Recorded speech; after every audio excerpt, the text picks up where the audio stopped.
Hi everyone.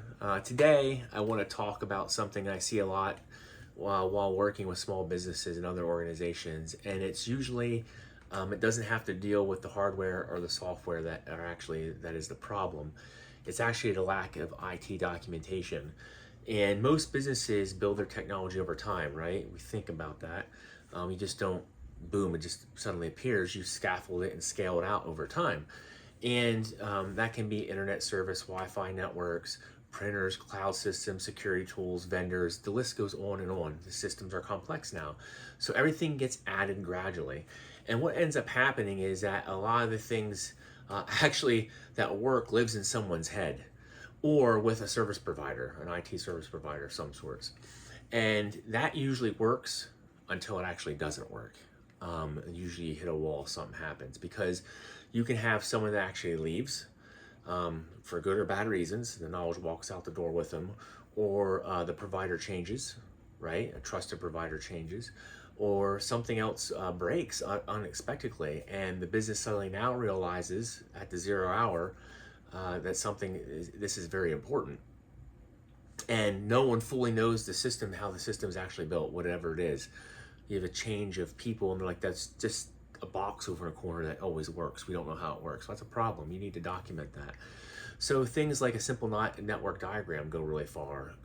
A list of equipment and vendors, account ownership information, backup procedures, and basic step-by-step instructions for key systems. Like I said, as these systems scaffold and build out, sometimes there's nuances and stuff. And like you might be having a real good day, and you might actually you figure something out, and if you don't document it 6 months later, you're like, oh, I have that, I remember how it is. Well, trust me, I've been doing this long enough. There's times where 6 months and a years go by, and I actually forget, or I'm very fuzzy on it. And I actually have a funny story, and I might do another talk about software programming, but it just segues into this nicely.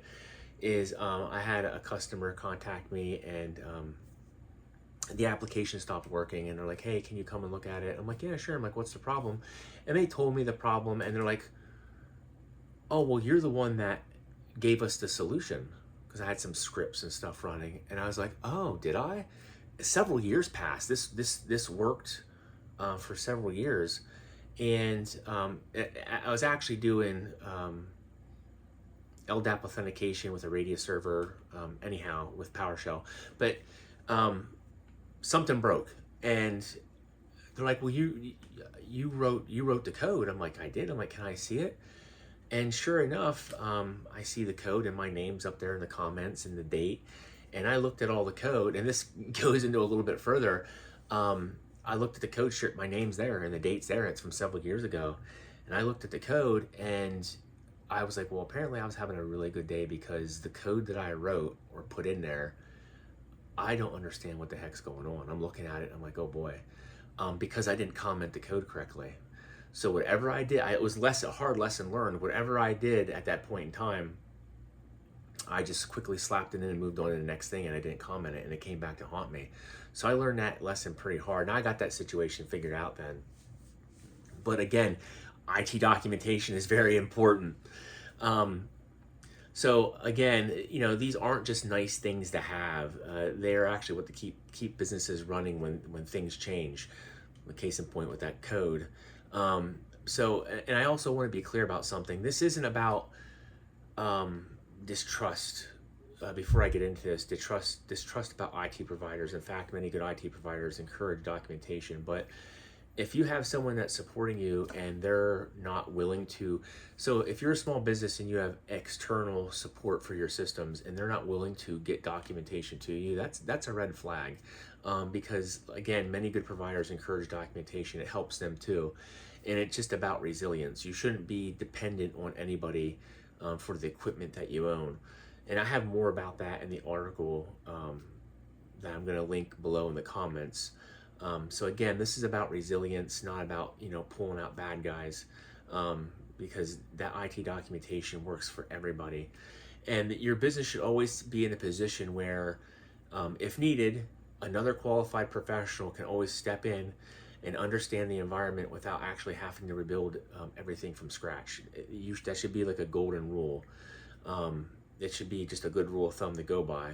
So if someone walks out the door, your business does not walk out the door with them because they have stuff in their head. And that even goes for providers too. So, continuing this, if you don't have documentation, you need to get it. And one of the things is when, like, again, these systems scaffold out in the complexity, you're like, well, this is a big thing. We have no documentation. Where do we start? Well, I'm going to tell you right now, it doesn't have to be perfect on day one. You just need to start. And what I would do is create a folder, get a big fat Sharpie marker, write IT documentation on it, and start right away. And by filling out what you actually know, what's in your head, get it out of your head and onto a piece of paper, and start working on that over time and updating that over time as things change. Because even basic documentation is better than no documentation at all. And over time, again, just like how you grow your networks, over time, it'll become one of those most invaluable assets that you'll have in your organization is that IT documentation. So if you want to read more detail, the article that I wrote, I'll link it below. But again, just want to talk about this. Feel free to comment. So thank you for watching, and until we meet again.